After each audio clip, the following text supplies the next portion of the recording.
তবে মুমিন মুসলমান বলতে সবারই মনে চায় গুনার থেকে ফিরিয়া নেক আমল করিয়া মাওলার জান্নাতে, কিন্তু সবাইরই যাইতে মনে চায়। গুনাহ নিয়া মাওলার জাহান্নামে কাউরি কিন্তু যাইতে মনে চায় না। কিন্তু কেনই বা আমরা নেক আমল করতে পারি না, কেনই বা গুনার কাম ছাড়তে পারি না? এর মূল কারণ হলো আপনার এবং আমার পিছনে নফস এবং শয়তান লাগিয়া রইছে।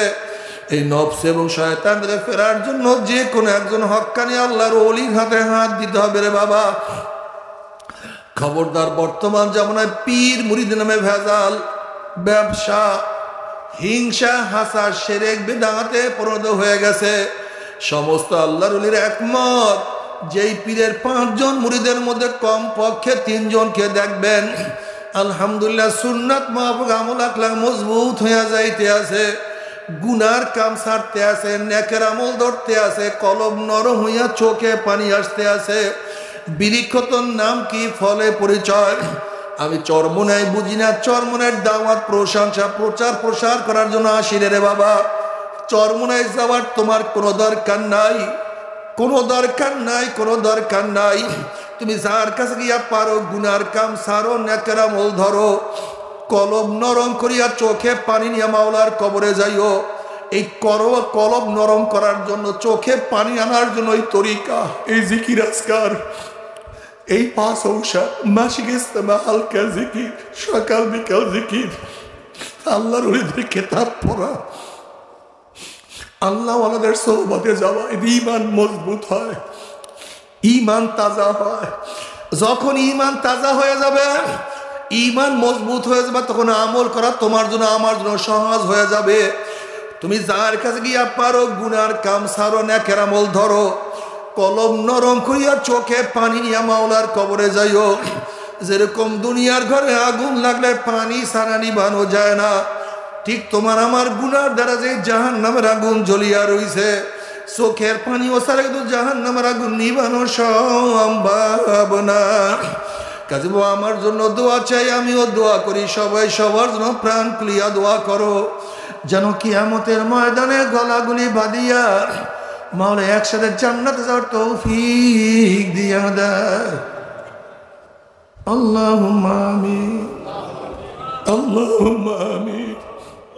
জুয়ার আড্ডার মধ্যে এই মুহূর্তে কত মানুষ স্কোয়াটারের মধ্যে, এই মুহূর্তে কত মানুষ গানের মধ্যে, ড্যান্সের মধ্যে, এই মুহূর্তে কত মানুষ গুনার সাগরে ডুবান্ত অবস্থায়।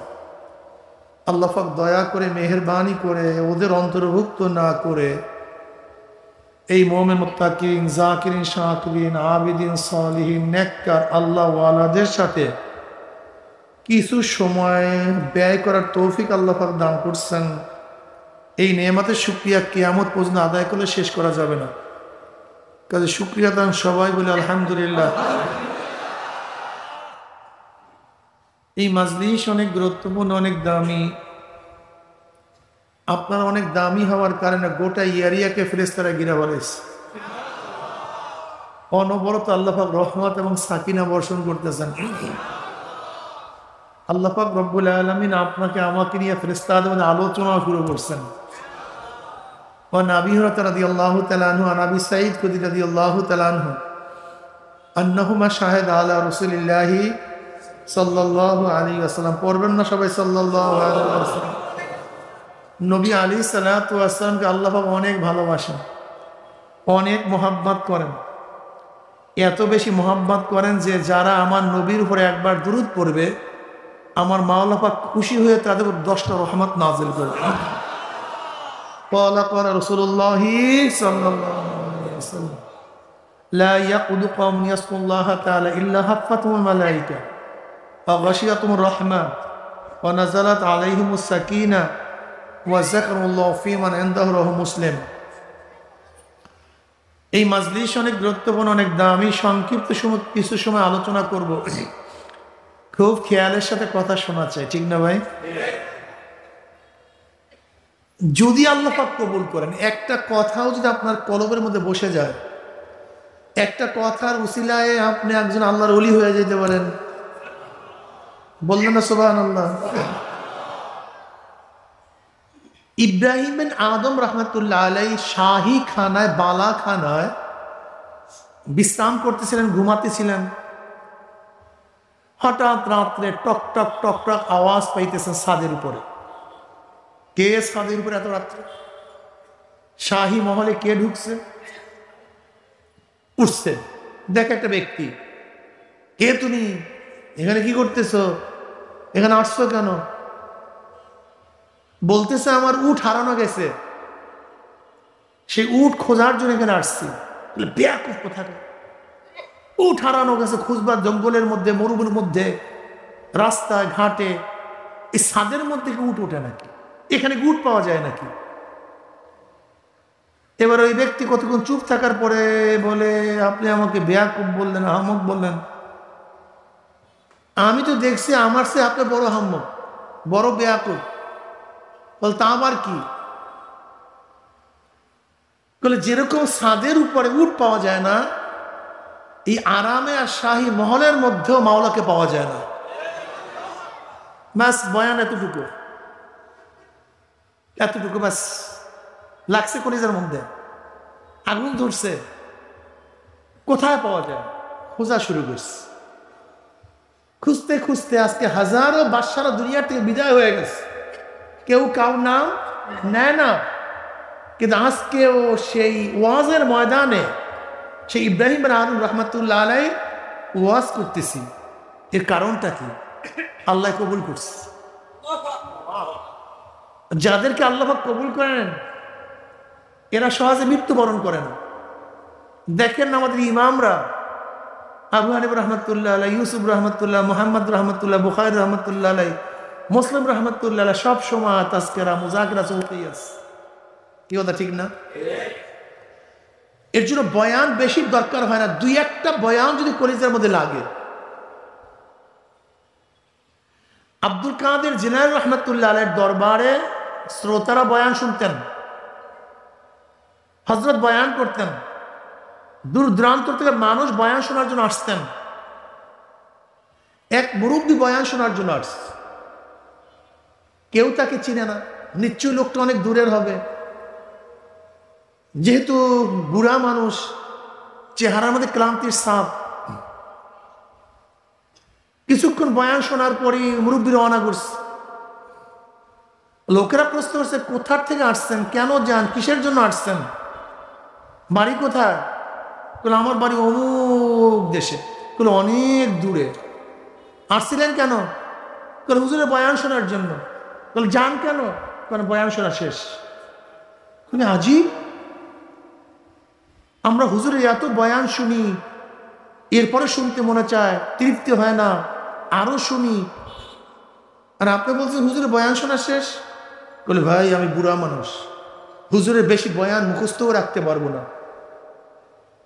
কিন্তু হুজুরের বয়ানের মধ্যে ছোট্ট একটা বয়ান করছে, ওই একটা বয়ান আমি আত্মীয় ধরছি। বলে কি বয়ান করছে? বলে হুজুরের বয়ানের মধ্যে বলছে নেকের কাজ ছাড়বা না, গুনার কাজ করবো না। নেকের কাজ, গুনার কাজ, ব্যাস আমি ধরছি, নিয়ত করছি, নেকের কাজ ছাড়বো না, গুনার কাজ করবো না। বয়ানের প্রয়োজন আছে বলেন তো? আর দরকার আছে? শেষ। এই যত কিছু বলি, যত নসিহাত করার উদ্দেশ্যটা কি?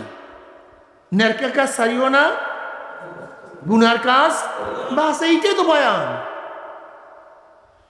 আমি যে এইমাত্র আয়াত শরীফ আল্লাহ তো এই বয়ানই করছেন, ইয়া আইয়ুহাল্লাযীনা আমানু দুখুলু ফিস-সিলমি কাফা, হে ঈমানদারেরা ইসলামের মধ্যে পরিপূর্ণ প্রবেশ করো।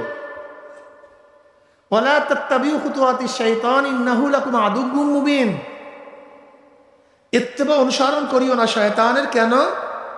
সে তোমাদের প্রকাশ্য এবং গোপন দুশমন। ঈমান যার মজবুত তার জন্য আমল সহজ হয়ে যায়, আর যার ঈমান মজবুত না তার জন্য আমল কঠিন হয়ে যায়। এই প্রথম উসুল মনে রাখেন, যার ঈমান, বলেন না কেন, ভুলে গেছেন আপনি? বলেন কি বলছিলাম? যার ঈমান তার জন্য আমল করা কি হয়ে যায়? সহজ হয়ে যায়। আর যার ঈমান দুর্বল তার জন্য আমল করা কি হয়ে যায়? আর যার ঈমানই নাই মাশাআল্লাহ, তো ভালো বয়ান, বুঝতে পারেন। যার ঈমান মজবুত তার জন্য আমল সহজ, আর যার ঈমান দুর্বল আমল তার জন্য, আর যার ঈমানই নাই। কি বুঝলেন? সব খেলা ঈমানের মধ্যে। কি বুঝলেন? সব খেলা ঈমানের মধ্যে। আসলে আমরা নামাজ পড়ি, রোজা করি, এগুলি হলো ঈমানের বাস্তবতা,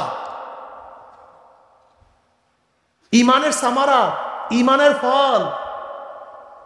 ঈমান দেখা যায় না কিন্তু তার আসর দেখা যায়, ঈমান দেখা যায় না তার নমুনা দেখা যায়, রুহু দেখা যায় না কিন্তু চক্ষু দেখলে বোঝা যায় রুহুর অবস্থাটা কি, রুহু দেখা যায় না, হাত পা নড়া দেখে বোঝা যায় ভিতরে রুহু আছে, রুহু দেখা যায় না, হাঁটলে বোঝা যায় তার মধ্যে কি আছে।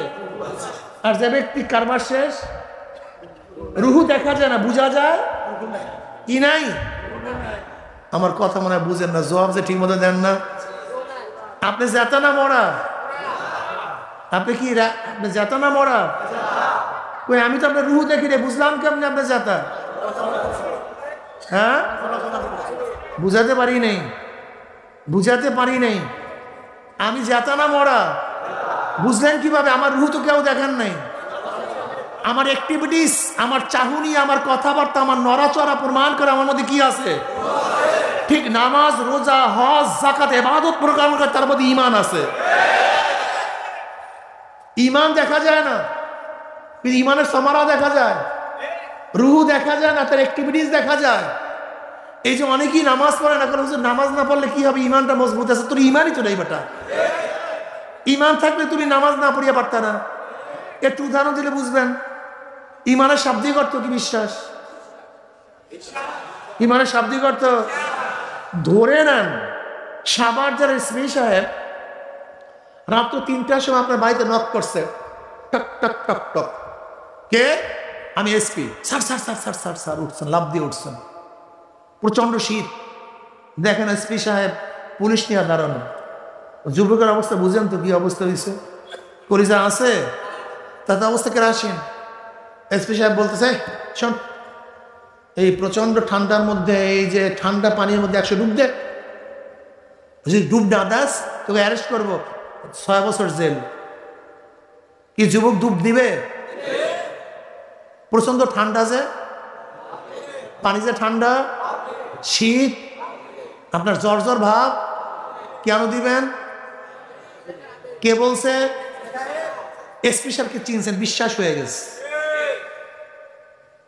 যদি আমি গিয়া বলতাম এই ডুব দে, না 6 বছর জেল, ডুব দিতেন? কেন দিতেন না? বিশ্বাস হয়ে গেছে। হুজুরে 6 বছর জেল দিতে পারে না, হুজুরে নসিহত করতে পারে কিন্তু জেল দিতে পারে না হুজুরে। কি কথা ঠিক না? এসপি সাহেব নসিহত করতে পারে না কিন্তু কি দাম করে এক কেসের মধ্যে ঢুকিয়ে দেবে, কারবার শেষ। এই বিশ্বাস আমার উপর ছিল না, জেল দিতে পারি, এর জন্য আমার কথা মানেন নাই। কিন্তু এসপি সাহেব বিশ্বাস ছিল সে জেল দিতে পারে, এর জন্য তার কথা। তো এই কথা মানা এবং না মানা কিসের উপরে হয়েছে? জোরে বলেন মাশাআল্লাহ। তাহলে বিশ্বাস আগে, কাজ পড়ে, নাকি কাজ আগে বিশ্বাস পড়ে?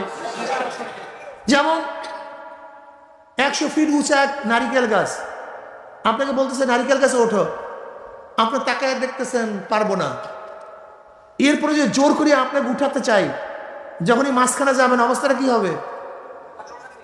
হ্যাঁ, কারণ কি? বিশ্বাস নাই আমি উঠতে পারবো। সহজ উদাহরণ আরো দিই। 5 ইঞ্চি চওড়া, 3 ইঞ্চি উঁচা একটা ইট বিছানো, একটা ইট, এই ইটের উপরে সবাই হাঁটতে পারবো কি পারবো না? জোরে বলেন। কে না পারবে? সবাই পারবে। এই বাচ্চা বলেন, এরা বলেন, একটা ইটের উপরে সবাই হাঁটতে পারবো না? কয় ইঞ্চি উঁচা? ভাই আপনারা বয়ান শোনান না কিন্তু আমরা দেখতেছি। কয় ইঞ্চি উঁচা? চওড়া। যদি 5 ইঞ্চি চওড়া, এটা যদি 100 ফিট বা 500 ফিট উঁচা হয়, কেন? এখানে পারছিলেন, এখানে পারবেন না কেন?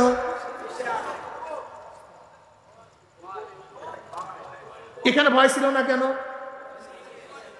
হ্যাঁ, এখানে ভয় হয়েছে কেন? তাহলে কাজ আগে না বিশ্বাস আগে? আমি হাঁটতে পারলাম কি আমার জানার কারণে না বিশ্বাসের কারণে? এখানে হাঁটতে পারি নাই কেন? বিশ্বাস নেই। তাহলে বিশ্বাস বিশ্বাস কাজ। হট করে একজন বললে এটা আপনার বাবা, আপনার শ্রদ্ধা সম্মান করেন।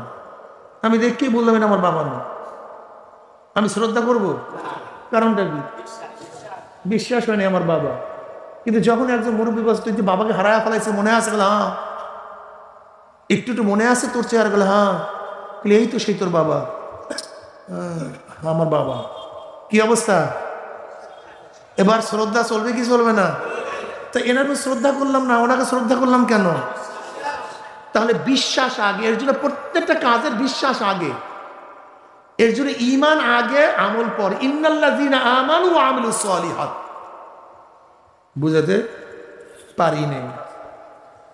এখন বলেন তো, এসপি সাহেবের ভয়ে যদি ফজরের সময় প্রচন্ড শীতের মধ্যে ঠান্ডা পানির মধ্যে 100 ডুব দিতে পারেন, 6 বছরের জেলের ভয়।